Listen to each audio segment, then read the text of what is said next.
Dame Prue Leith. Welcome to the Travel Diaries. It is so lovely to see you. How are you? I'm absolutely fine. Very good. So nice to meet you. I knew that you were super well traveled following your career over the years, but actually on researching for today's episode, I didn't realize quite how adventurous you are. I mean, you are clearly a born traveler. I absolutely love it. I love it. I've always loved it. And fortunately now, when I can sort of choose what I do, I can build big chunks of my year into, for holidays and travel. That's and super. My idea of a holiday is always travel. It's never lying on the beach. You're a culture vulture. Well, yes, but only in the sense that I always say to John, I can only do culture for 2 hours in the morning. Like he could stay in a museum all day. I can't. 2 hours.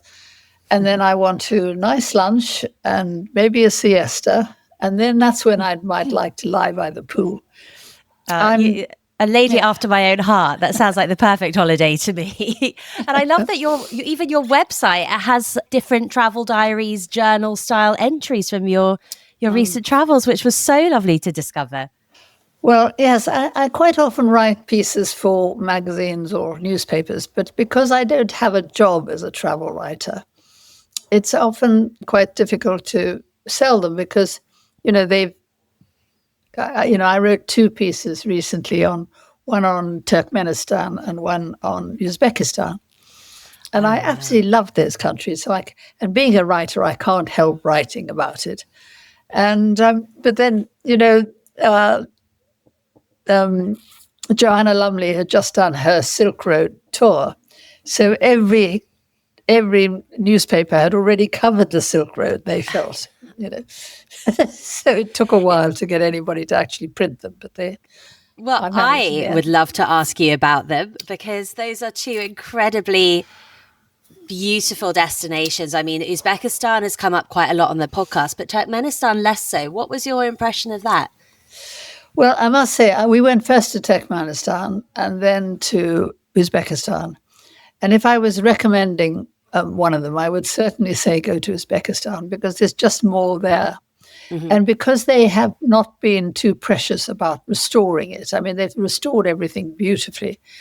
But it means that I don't have the imagination to look at a pile of rubble and imagine what it was like when it was a mausoleum or a palace or a mosque.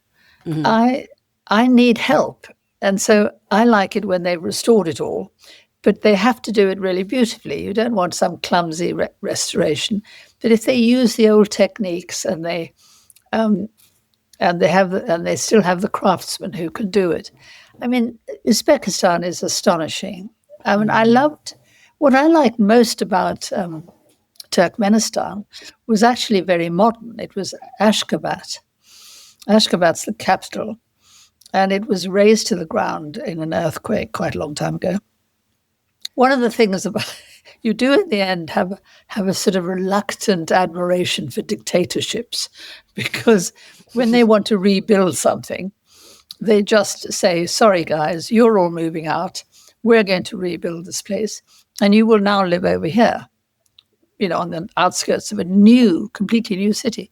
Yeah. On the other hand, they get really beautiful houses because there's lots of money now in these countries because they no longer have to send all their money to Russia, because when they were part of the Russian Soviet Empire, they were left very poor and all the money went to Russia. Now they can keep it. And providing their dictator, and they always are dictators, are benevolent, it's a really good system. Ashgabat really astonished me. It's a beautiful city. International architects, the whole thing is white, nearly all white marble, because the president decreed that he wanted to have the whitest, cleanest city in the world. Gosh, that must be so hard to maintain. But you know what? In these countries, it makes you ashamed to be British, because if you walk around London, it's disgusting. It's absolutely filthy. I mean, there are little bits of it which are perfect, but most of it is pretty grim. There's so many beautiful buildings beneath the grime. Yes, exactly. And but it is pretty filthy. Whereas these towns, there's no litter, there's no crime, because they just lock anybody up if they do anything wrong. They're brutal. So, and the price they pay, let's be honest about it, the price they pay for clean cities, no crime, very nice places to live, a really old-fashioned socialist state in the sense that the state does everything for you. Everything's free, nursery education, parks and playgrounds and everything. It's all beautifully done. But the price they pay is no free speech. You don't criticize the government. You don't even take photographs of anybody in uniform or any official buildings. Our guide said to us, if there's a picture of the president outside a building, do not take a picture. So it's, and there are roadblocks everywhere, and you have to be careful. You mustn't say anything. You don't know who might report you if you say terrible things about the president or something. All the people we talked to were very happy because they have a good life.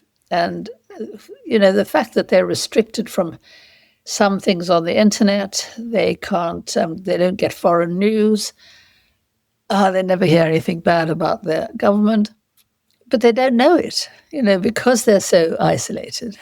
So they're happy. But I just was impressed with the buildings, the fantastic buildings.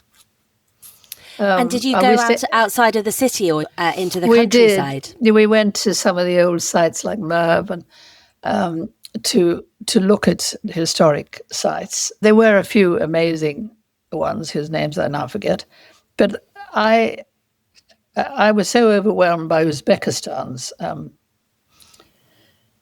ancient mausoleums and mosques and so on that it's rather washed out is Turkmenistan's, which I was quite disappointed with because, you travel miles into the desert to see some ancient city and basically it's a series of rubble with perhaps one building still standing, but everything else is on the ground. Well, you've already given us such a taste of adventure, Prue, and we're going to go on a journey today through the 7 chapters of your life's travel diaries. There's so much to cover. We start at the very beginning. That's chapter 1, and that is your earliest childhood travel memory. Well, it's not exactly travel, but there are 2 really. When I was a child, I was brought up in South Africa, and we used to go to the game reserve, the Kruger National Park, for holidays all the time. And honestly, I remember sitting in the back of a car where there's no air conditioning. It's tremendously hot. It's really boring if you're a child. And you're looking out at this veldt. And every time you fall asleep or you start to read your book quietly in the back of the car, your mother turns around and says, "We haven't brought you all the way to the game reserve. You've got to look for the animals." And so you look out on this empty veldt, and she says, there might be a lion behind that, and there never is a lion behind anything. It's so boring. I remember one year we did that, and we came home, and we composed a song, which was actually, I remember the beginning of it. It starts with, "No lions in the game reserve. We saw some, kudu and something, but no lions." Anyway. That's so funny. That's such like a typical like mother-daughter dynamic, isn't it? Yeah. Prue, look out the window just in case. And yeah, I can so see that it requires quite a lot of attention for a young child to kind of be eagle-eyed. She was always waking us up. And then my other memory is when we went on holiday to Umhlanga Rocks, which is in Natal, which is a beautiful seaside resort. And my mum lost her. She had, I don't suppose they were real diamonds, but they were clips, in the 40s. And we're now talking about the 50s. But the great fashion was to have these little clips that you put on your clothes, usually in the corner of your square neckline, very 40s. Mm-hmm. And she lost one of them swimming in a pool, a sea pool, a rock pool. And so we all had to wait for low tide, and then we all dived and looked for her. And my brother found it. Oh, but I do remember that. Where was that in terms of what part of South Africa was that? In Natal. It's in Natal. The Michelin Rocks is south of Durban. I think south of Durban. It's an amazing country to have been able to, to grow up in, to see such a diverse country and just so many different holidays that you can have within your own country. It's wonderful. Mind you, I sort of think that about every country. I mean, I've just been on a tour around England and Wales and Scotland doing a little one-woman show, chattering, telling stories. Mm-hmm. And honestly, it's the delight of it. The chief reason I do it is because we see towns that you would not see. I mean, how often do you go to Buxton or... It's beautiful, isn't it? Exactly, or Chester, or all these towns Swansea. What surprised you most? Which place were you most surprised by? Do you know? I think Ipswich, because because Ipswich. I had only been there once, and that was when my brother was in hospital there. And it's an awful town, it's dreary, and well, I suppose my memory is rather clouded by this hospital. But when we went on that tour, to my surprise, we went to the docks, and I remember the docks as being very run down and not used very much, but just, not derelict, but definitely not cared for. Well, now the docks are a sort of fashionable, beautiful, there's a marina and there's fantastic hotels and a lovely promenade. And we had the most tremendous time. It was just lovely. There you go. I've got to add it to my bucket list. And there's a very good theatre. So, okay. So Ipswich astonished me, that's for sure. Do you remember, going back to your childhood, do you remember your very first international journey and what it was like leaving South Africa and stepping into a different world for the first time? When I was 6, we came to live in England for 3 years because my father worked for a British company in South Africa, and he was seconded to come and work at head office in London. So we all arrived here. And so at 7, I went off to boarding school in England.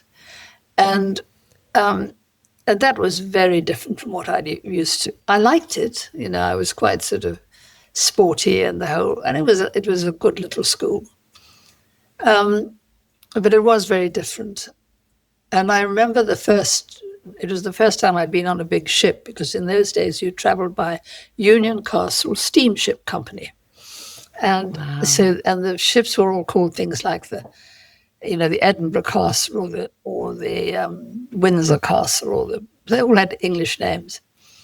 And I forget which one we were on. During my childhood, we went backwards and forwards to England quite a lot. And we always traveled by sea. And it was tremendously exciting for a child because there were a lot of other children on the ship. They always had a fancy dress event, which we loved. There was sports, you have deck quoits and sporting competitions, and there was a dance. As I grew older, when I was about 18, I went on one of these, and of course, I fell in love with every single man in uniform on the ship, and it was just, it was very colonial, I suppose. And then how long did the journey take? 2 weeks. And when you cross the equator, if you had never crossed the equator before, there was a ceremonial dunking. You got dunked in a tub of water. And there was a swimming pool on board, which was sort of... quite a novelty, wouldn't it have been? These were the really early ocean liners that were built for long voyages and holidays. Yeah, how fascinating. So it was good.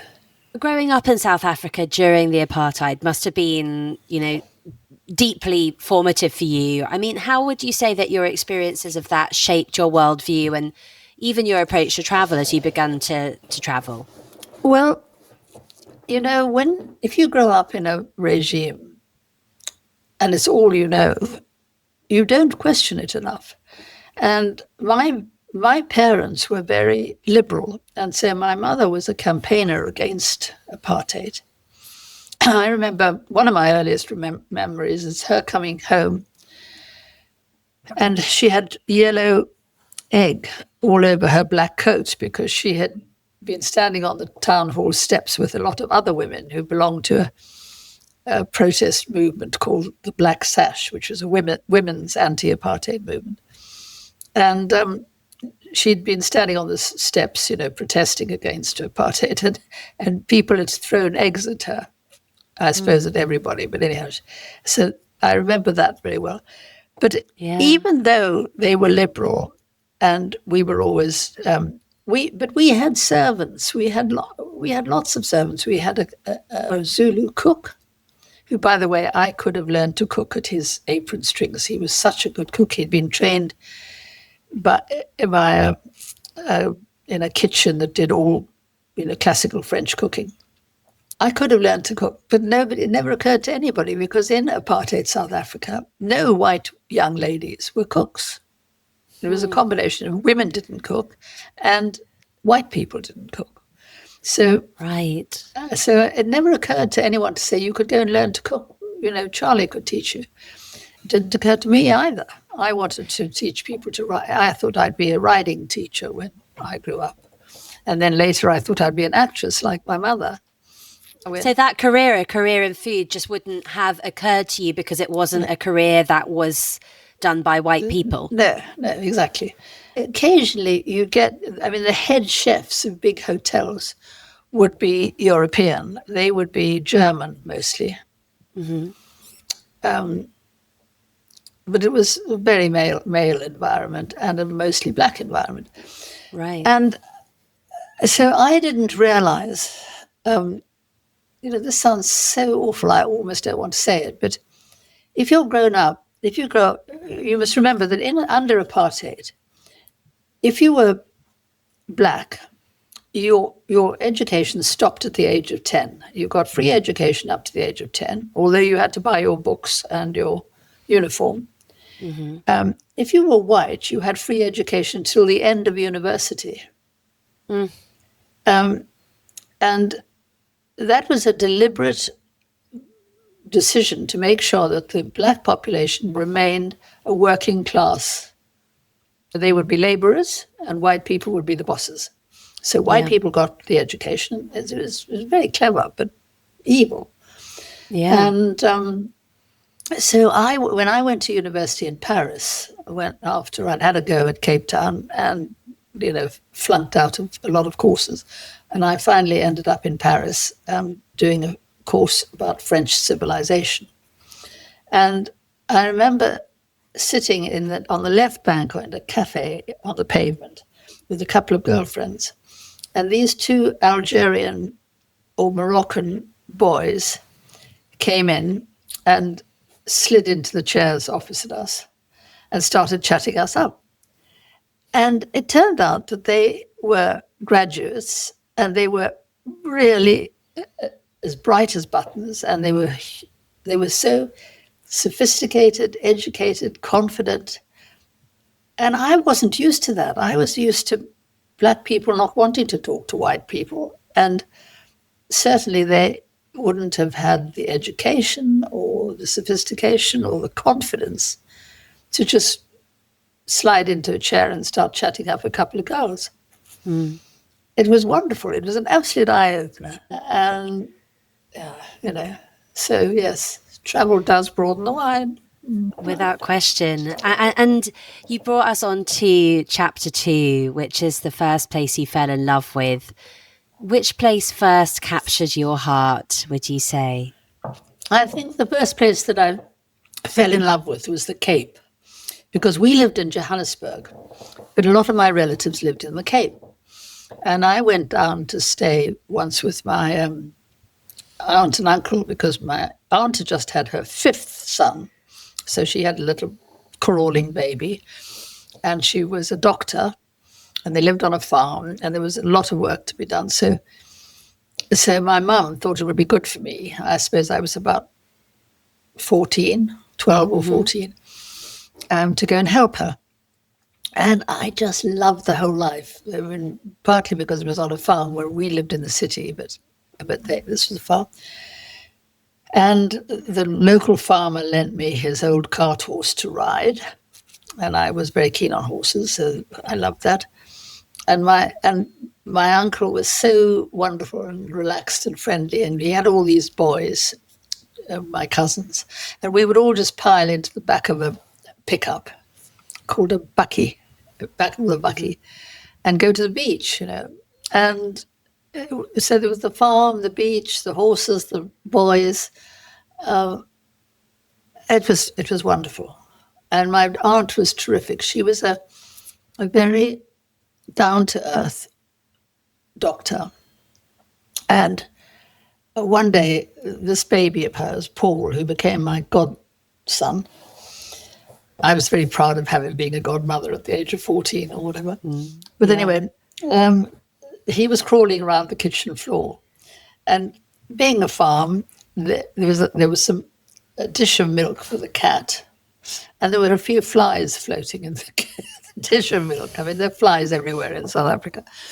And so I rushed to pick the baby up because he was putting his hands into the cat's milk, and I thought, oh my God, he'll eat a fly or something. And I picked him up, and Judy just said, "Oh, darling, put him down." She said, "A few germs won't do him any harm." or she might have said, "Don't do him some good." Oh, that's so nice. It's just a beautiful, relaxed experience. And I know that it's a city that you go back to. Is it every year, basically, that you return? Yes, pretty well. I don't remember if we went every year, but quite often we did. And that same uncle was a great walker. He once took me up with his wife. The three of us went climbing Table Mountain, and we slept overnight in a cave halfway up Table Mountain. And I remember that it poured with rain, and so we thought we were safe because we were in a cave, but it turned out the river ran right through our little thing. There's a little animal, which he means little mouse dog. It's a little ratty thing. Anyway, these mouse hoinkies came and ate all our breakfast before we cooked it. So, I remember that very clearly. It's a very outdoor life, South Africa.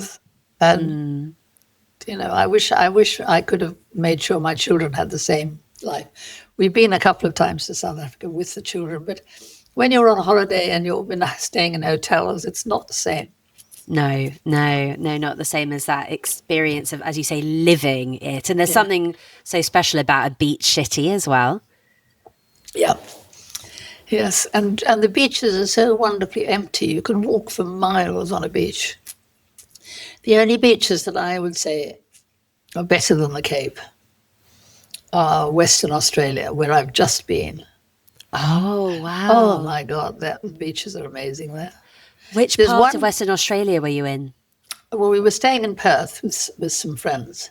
Mm-hmm. But we drove about, I think we drove about 6,000 miles. We drove all the way along the south bit from Perth to Esperance, I think it's called. And all those towns are beach towns, and they're all incredibly clean, well maintained, and the roads are amazing. You drive in Australia and you're going through the bush. We drove up to Kalgoorlie, which is the mining town, old mining town in the middle of nowhere. And then we drove Great Square, from Perth, which is the corner of Australia, along the coast at the bottom, up to Kalgoorlie, across the desert, and back to Perth. Oh, how exciting. So it was absolutely wonderful. And all of it was wonderful, but the beaches were extraordinary. There's one beach from Lucky Bay to Esperance. I hope I got that name right. Which you can drive along the beach. If you've got to have a 4-wheel drive, obviously.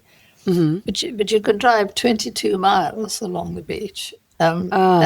And nobody, there are just a few tracks. You don't see anybody. You don't pass anybody.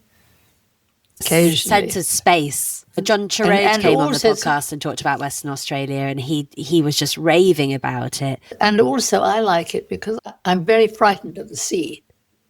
Oh, really? Yes, in the Cape, the sea is really rough. And I can remember in the sea when I was a university student being, you're trying to body surf. And if you get sort of tumbled by the sea, you just get your head bang on the floor of this, on the sand, which of course is hard and compacted underneath the water. And you're just tossed over and over again. You can't breathe and your head's getting banged, and it's terrifying.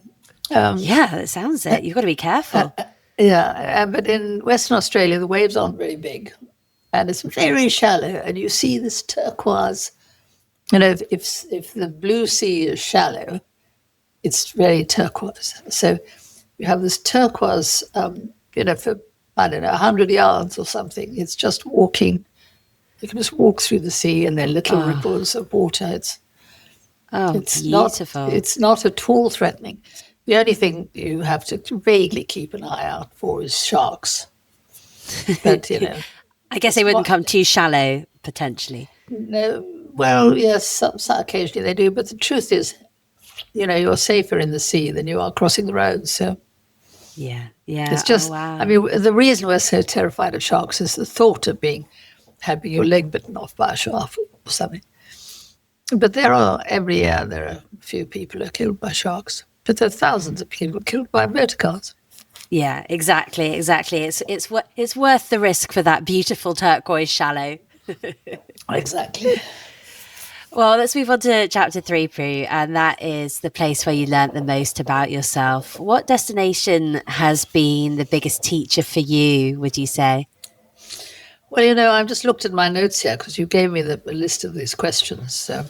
And it says here, Paris, where I discovered black people were equal to whites or superior. So we've already done that one. Well, Paris was obviously a place which was hugely formative for you in terms of your culinary career. And also for music. I grew up in a house which we didn't have a radio. At school, I had a wind-up dance set gramophone, for which I played pop songs. It was the era of when I was at school. It was Lonnie Donegan and Elvis Presley, and then when I just left school, it was Beatles and so on. So I didn't have any classical musical education, but when I got to Paris, for some reason, I found I was living with people who took classical music as part of their life, which never had been in my family. At home, we only had 2 records. When my parents finally bought a thing called a radiogram, which did radio and records. And we had 2 records. One was Oklahoma. So Oklahoma, I know the words of every single song in Oklahoma because that was the only record we had. And the other one was Stanley Holloway, which is talking comedy, sort of jokey. So when I got to Paris and I heard Mozart for the first time, I couldn't believe it. It was like sort of an angel coming down from heaven. I remember it was the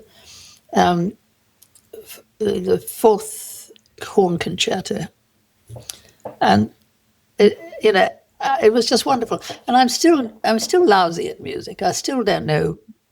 I can barely tell Bach from Beethoven. I'm totally ignorant about it. But I do love it, and I do realize what I'm missing a lot. And whenever I do go to a classical concert or do listen to music, I think, why didn't I do this more often? It's just so wonderful. But you have to be born and bred, I think. I was brought up reading a lot of books.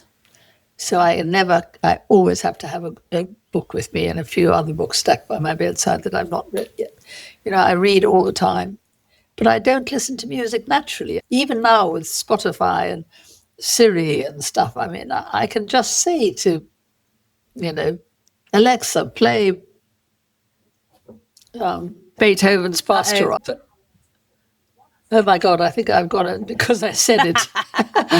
Alexa, stop. I know. Oh, so funny. Modern technology is just ridiculous, isn't it? I've got a 2-year-old daughter, and she already can say, Alexa, play the Sing soundtrack on Spotify. Verbatim. It's like one of the first things she learned, because it's her portal into music. I know. I have to stop my grandchildren who come in. They're always ordering Alexa to play something I'm trying to teach them to cook, and they start wanting to listen to. Oh God, I've said the word. She's going again. Alexa, stop. Going back to cooking and to the cordon bleu and opening of Leith's, opening a restaurant that went on to receive such accolades and Michelin stars in your late 20s. How quickly did life change for you once you received that acclaim? I know we're fast forwarding a bit here. It took a long, long time before we got a star at Leith's. I opened it in 1969 when I was 29. And I think it took about 20 years before we got a Michelin star. Something you were striving for. When I first opened the restaurant, there wasn't any Michelin in England. And they arrived, I don't know, 10 years after I started or something. And then every year I kept looking at the book and thinking, why haven't I got a star? I should have felt we deserved it. I knew we were good. But I finally, one year I opened the damn book and we still only had we were in there listed, but no star. Mm-hmm. And so I thought, in the guide, so I thought, this is no good. I'm going to find out. So I rang up Michelin and I said, can I speak to the editor? And to my astonishment, they put me through. And I said, I want to know why we haven't got a star. He said, you've been on the cusp of getting a star for the last 3 years. Oh. And he said, would you like us to come and talk to you? So he came with his chief inspector, and I sat down with my chef and my manager, and he went through his big book and all the times they'd visited us.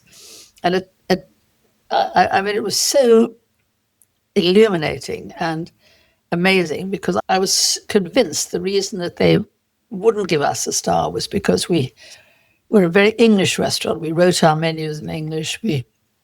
At the time, every posh restaurant had their menu in French.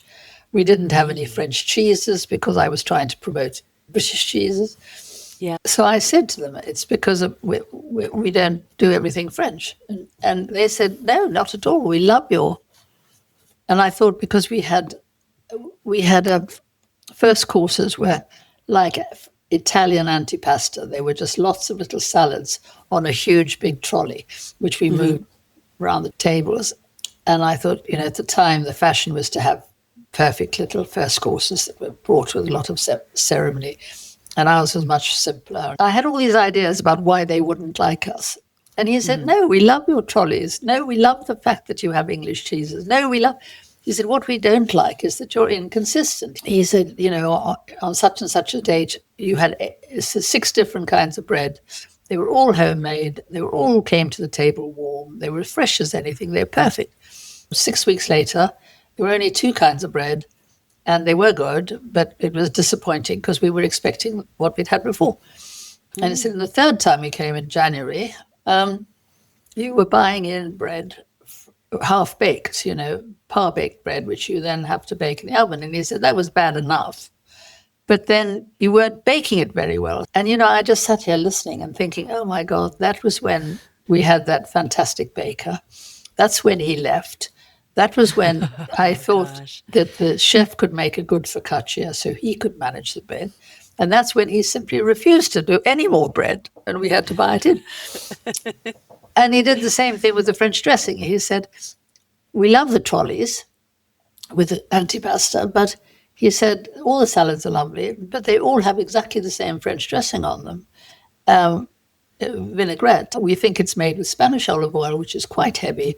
And wouldn't it be better if you had a lighter oil on seafood and maybe a bit of mustard in the one with cheese and German sausage, and maybe a herby one with the tomatoes or something. And I thought he's absolutely right. We have a big bucket of very good French dressing, which we make, once a week or something, sits in the fridge, and we just do all the salads, make them all look beautiful, and then go around and dollop the French dressing on top just before the service. And he's right. He's right. We should have more imagination. And so we did everything he said, and the next year we got a star. Oh, wow. Do you know what I think is amazing about that is that you picked up the phone? Because so many people wouldn't have had the gumption to do it. But in doing so, not only did it improve the restaurant and everything, but then it led to the restaurant receiving the star. I think that's partly because for some reason, and maybe it's because my mum was an actress, but mainly I think because my parents just expected all of us, my two brothers and me, to do well. They were always encouraging. Their attitude was always, you can do it. And so I had probably more confidence than I should have had. I said this to somebody else recently, and they said, I bet there's not another Michelin star restaurateur in the world who's dared to ring up the Michelin. And now knowing what makes a fabulous restaurant, and obviously lots of us watched you for years on Great British Menu as well, and seeing these, the thought that goes into these culinary concepts with these chefs. Are there a couple of restaurants that at the moment really impress you, knowing what goes into them?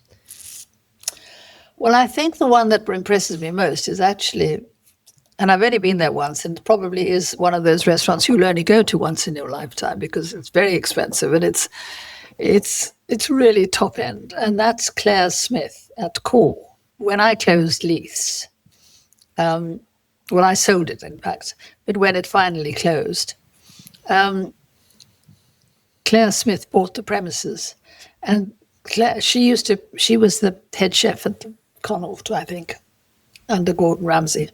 Yeah. And she took my restaurant and turned it into hers. And it's completely amazing.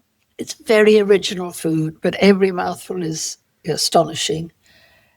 It is one of those restaurants where when I say you wouldn't want to go there often, it's because I don't go to those sorts of restaurants often because I don't like talking about food the whole evening. But if you have 9 perfect little mouthfuls, and every one of them is original and different, and the waiter tells you what is going on before you get to eat it. Of course, you have to talk about food all evening.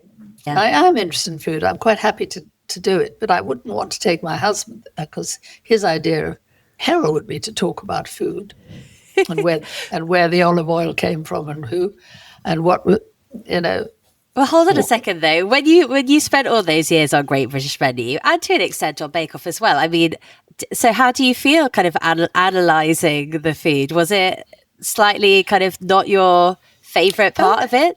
Oh, no, I enjoy it all very much. And especially judging things is a job, and it needs to be done, and I enjoy doing it. But it isn't what I would do for relaxing. Right. I hate the idea of tasting menus unless I know that the chef is really, really good and I want to investigate his food, which I would do with somebody else who would like to do that, not my husband, who would get very irritated if he had to listen to foodie chat for hours on end.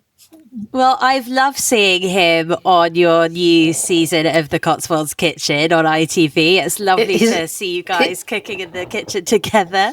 He's good, isn't he? Yeah. He's lovely. It's so lovely. It's such a heartwarming program. Oh, good. I'm glad you love it, because we love doing it, and it happens in our house.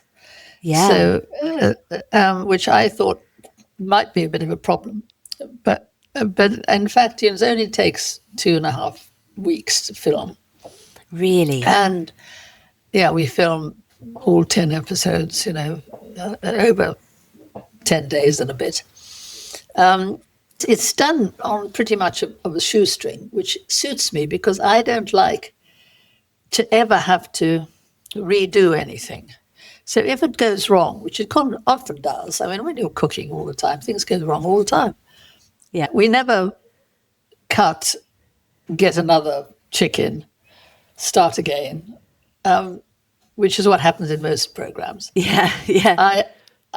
I just say, oh, that didn't work. Never mind. Yeah, I just saw you great. cooking the Mediterranean vegetables in the JV episode, and actually, I thought about that when you took that out. You were like, the top ones are quite charred, but we'll eat the ones that are less charred. And I thought that was very charming. We actually ate them all in the end because I like a bit of a char.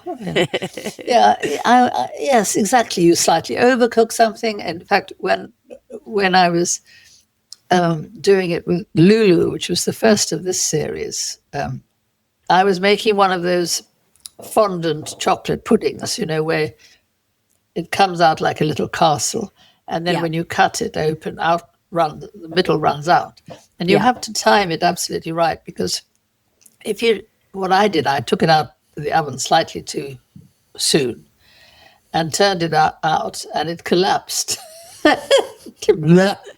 Splosh all over the place. And both Lulu and I said, well, Lulu said immediately, well, never mind, that just shows the viewer that things go wrong. And I said, well, I'd never throw anything away anyway. And we dusted it with icing sugar, put a bit of, I don't know, strawberry next to it or something, or a blob of cream. It looked delicious and it tasted fantastic. And I think the audience quite like it when it goes wrong. Yeah, for sure. I mean, we know that from Bake Off as well, don't we? Yeah. Yes, but that's different because you want the bakers to succeed.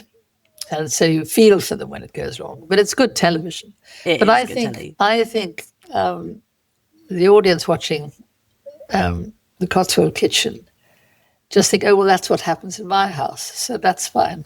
If it goes wrong for her, it makes them feel better about it going wrong for them.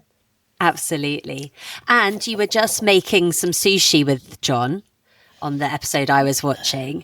So will there be more inspiration from your travels coming up? I mean, do you take inspiration from where you travel for cooking? Oh, yes, we do a lot. If you ask John what we eat at home, he would probably say leftovers. He said he lives on leftovers. And it is absolutely true that because of my lifestyle, which is pretty busy, I cook quite a lot for the freezer. And so he sometimes says he's never had the same meal twice, which of course is not true. He doesn't have the same meal twice because we don't have the same things in the fridge all the time. But so it's quite inventive and creative, but usually pretty slapdash. Oh, he sounds like a very lucky man. Well, I'm a very lucky woman because, we only met about 13 years ago. And I had been a widow then for 8 years.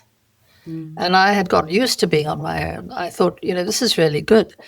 And at first I was utterly miserable. And then I got used to it and I began to think there are advantages to widowhood. You don't have to share the remote. For television, you have sole control of what you watch. I mean, my first husband used to eat biscuits in bed, so there were always crumbs in the bed.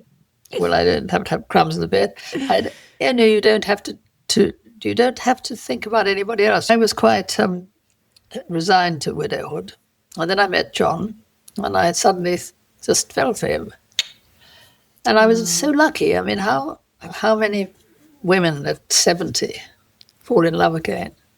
Yeah, it's so lovely. I'm so thrilled for you. And so I've been very lucky.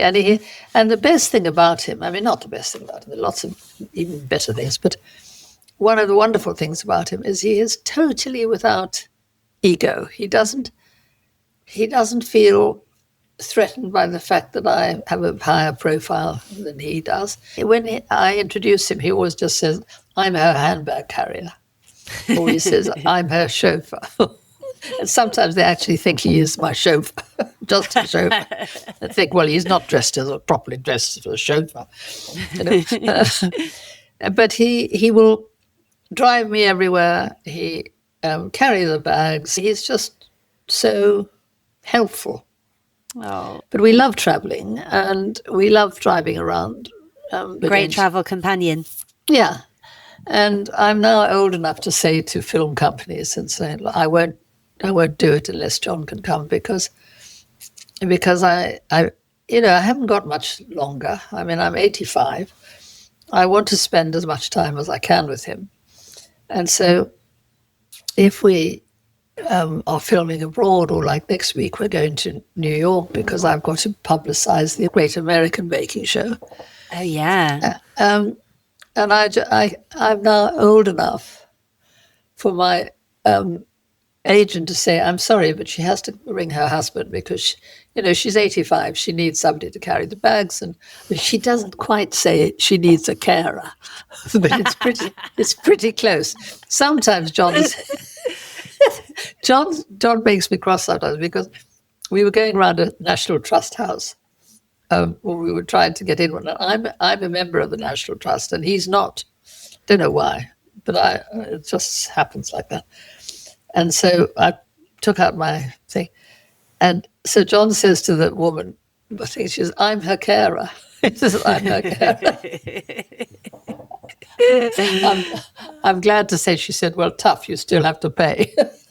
I couldn't believe it, I have to say, Prue, when I was preparing for today. I couldn't believe that you're 85. I was so shocked. I thought you were in your early 70s. You look amazing.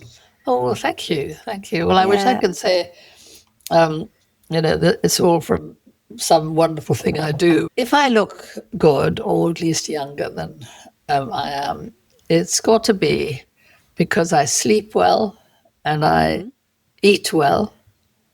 And I'm happy. Yeah. I think a lot to do is just happiness. Yeah, I think you exude that, which is lovely. So, Prue, our next chapter is the big one. It is chapter 4, your all-time favourite destination. Where comes to mind for that? No question, Bhutan. Bhutan is just amazing. There. Oh, you've got to go there. I mean, and go soon, because they've just built a road to get right across the country, so you can now fly in. Have they? And drive right out, come in on the eastern side and drive right through and come out at Assam, come down into India. But when we went, which was 8 years ago, it was like going back 500 years, and I think it still will be. And they were just beginning to build this big road. But it's just fantastic. I mean, you see the people in the fields are still scything with an actual scythe. They're piling the crops onto donkey carts. They are dressed in national costume. It's just absolutely amazing, and they're such a friendly, happy nation. They have this happiness index. They're famous for their happiness index. I really think it's a sensible thing because I think they're naturally friendly. Most Far Eastern nations aren't they? They're very friendly. The Thais are very friendly. The Cambodians are very friendly, and so are the Bhutanese. But I loved it because we traveled around with a guide and a car. You have to have a guide in Bhutan, and people think that makes it tremendously expensive, but actually the way they price it, you get an all-in price, which is your hotels and your guide and everything else. And if you're paying for it all separately, it would be just as much, if not more. So I would recommend people looking at Bhutan for a holiday because it's lovely, and it's mountainous, so it's very pretty. You have masses of temples, which are normally on the highest point, and there are temples everywhere. And religion is so deeply in the culture of the people that you can't go anywhere that there's not some temple festival going on. There are not temple, and people going to the temple and back again, and they wear these most amazing, colourful clothes, and it's astonishing and wonderful. How did you spend your days there? Were you hiking? Were you touring? No, we were touring with it. We had a guide and a car, and we just drove around from place to place, recommended by them. But and you know, it's genuinely. I mean, the king and queen go around on bicycles like the Swedish royal family. They're not grand. They live in a perfectly ordinary little house. Really? Well, it's a bit bigger than everybody else's, but it's not a palace. Yeah. And so it's very simple life. You're not allowed into the various rules that they try to keep some of the traditions going, because they're very aware that the West will infiltrate it. You know, they, for example, there's quite a high tourism tax, isn't there, to kind yes, of yes. to monitor that? Yes, well, partly that, and yes, there is, which is one of the reasons you think it's so expensive, but actually, in the end, we didn't find it any more expensive than anywhere else. It made me laugh, reminding myself that it was out in Bhutan, that it was where you accidentally congratulated the winner of Bake Off before it had been announced on the TV. And it really escalated, right? The news got to you was it through a politician or? No, I tell you what happened. Oh, God, it was awful.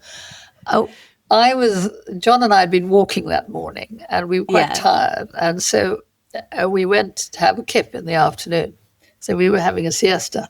Well, he was asleep, and I picked up my phone, and because we were in the middle of nowhere, we had no signal, and we hadn't had the signal for a couple of days. So when I picked up my phone and I realized that I did have a signal, I thought, oh my goodness, that's wonderful. I'll just see my emails. So I opened my phone, and the first email that popped in was from Love Productions, who make Bake Off. And it said, don't forget to congratulate the winner after 10 o'clock. And I looked at my watch and I thought, oh my God, it's after 10 o'clock. So I quickly said, bravo, Sophie. And as I pressed send, I thought, Paul hasn't, nobody else seems to have congratulated her. There's nothing from Sandy or Paul or Noel or anybody. So I remember going all cold and thinking, oh my God. And then the next email that popped in was from Emma Freud. And it said was, eek, it's tonight. Eek, it's tonight. Delete. She said, eek, it's tonight. Delete. And I thought, oh God, I better delete it. And of course I couldn't. I was in such a panic. I couldn't work my phone. So I couldn't delete it. So I rang my secretary in London or in England. And before I said a word, she said, don't worry, I've already deleted it. But she was 8 seconds too late. It had gone viral. So that was that. I just think it's so funny that it was because you were in Bhutan, of all places. Yeah. Well, I mean, Bhutan is a total hidden gem. But chapter 5, moving on, is your hidden gem. Another place, perhaps, that is a place that you love, that my listeners might not know so much about? Well, I tell you what, I think my hidden gem would be in Uzbekistan. And it's Tamerlane's mausoleum for the women in his family. Timur he's usually called in Uzbekistan, but we often call him Tamerlane. And all we know about him, really, unless you're a real history buff, is we just know that he conquered the world, that he was unbelievably brutal and cruel, that his methods for making sure that people would just give in and not fight him was to arrive at some town, slaughter absolutely everybody, make pyramids of skulls, or so that you do horrific things like that, so that everybody else would think, oh my God, we're not going to mess with you. But he had another side to him. He was so keen for Samarkand, for example, which was his hometown really, to be the cultural center of the world, that he didn't kill artisans, architects, artists, or anybody he felt, or scientists, people who he felt would advance the culture. He just scooped them all up and brought them into what was like a kind of university in Samarkand. He built all these amazing mosques and mausoleums and so on. And one of them, the best, is a sort of little group of mosques and tombs for all the women in his family, his mother and various, because the women are always separated from the men in Muslim society. And I've never seen anything like it. The passages are quite narrow, but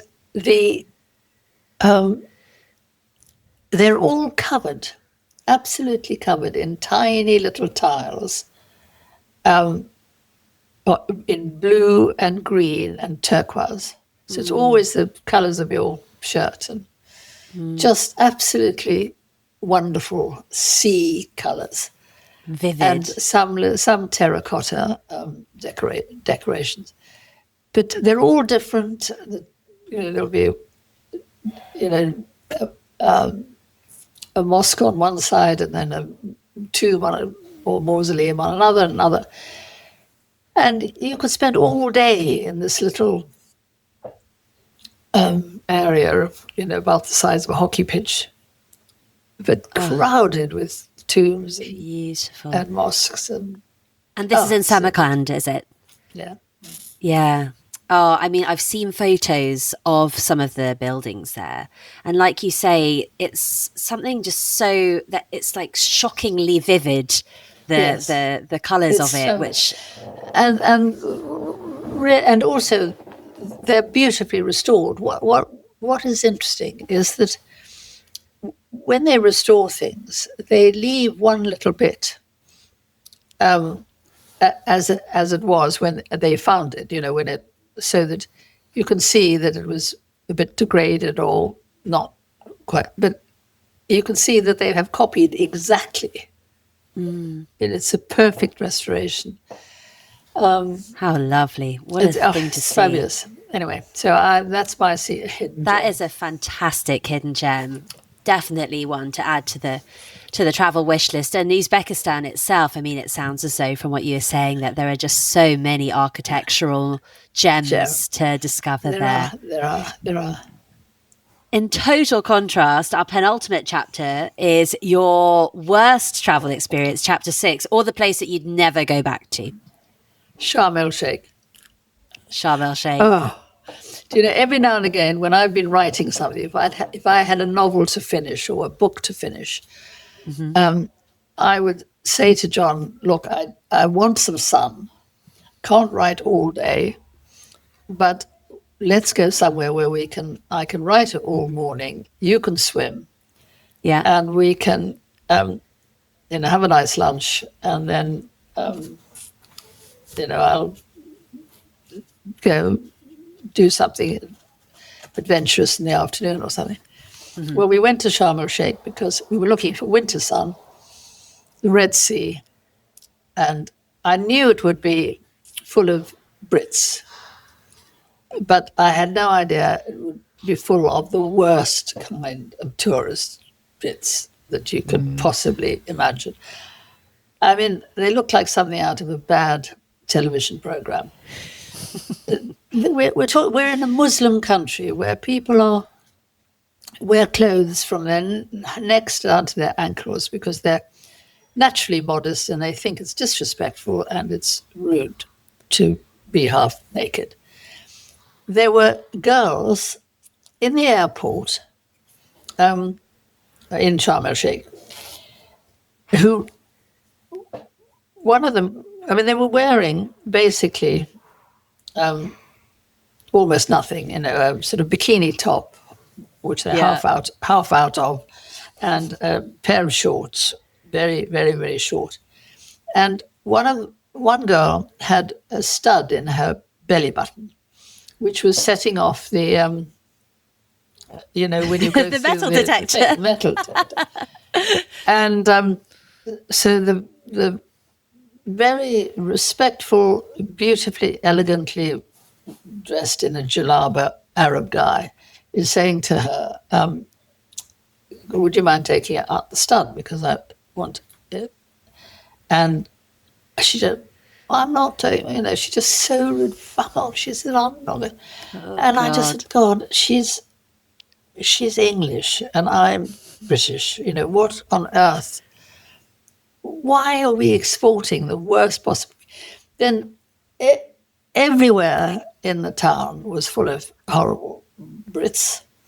And the only bit that we fortunately, we had a little flat in a sort of complex. So most of my writing time was absolutely fine. Mm-hmm. And there was a little swimming pool there. So we could just hide away from, people on the beach or it was awful. And, littering the place and drinking, lager in one hand and ice cream in the other and shouting and rude and dreadful. Anyway, but one day I said, well, you can't just hide in this little complex all the time. We've got to go and have a dive. There's a coral reef. Yes. Right, very, very close.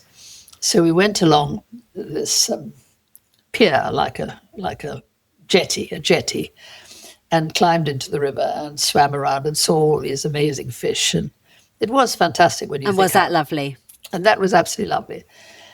But to get back onto the jetty, there was a little ladder that went into the water, but the ladder only had 2 rungs to it. It just went into the water.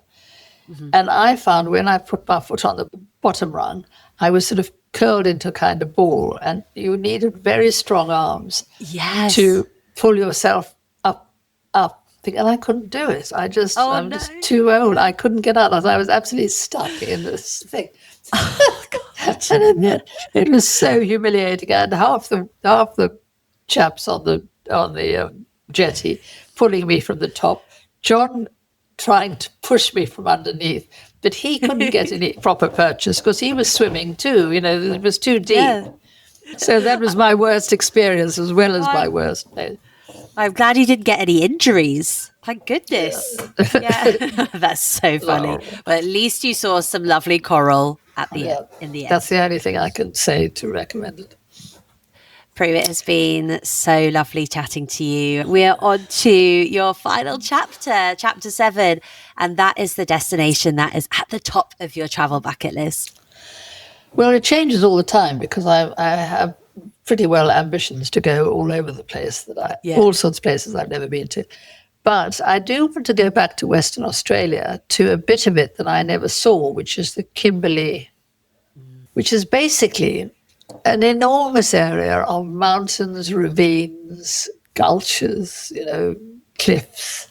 And I saw a little, when we were in Western Australia in one of the museums in Perth, they had a virtual reality experience. Mm-hmm. So you clap on these headphones and then you feel as if you're in a helicopter and arriving, just amazing.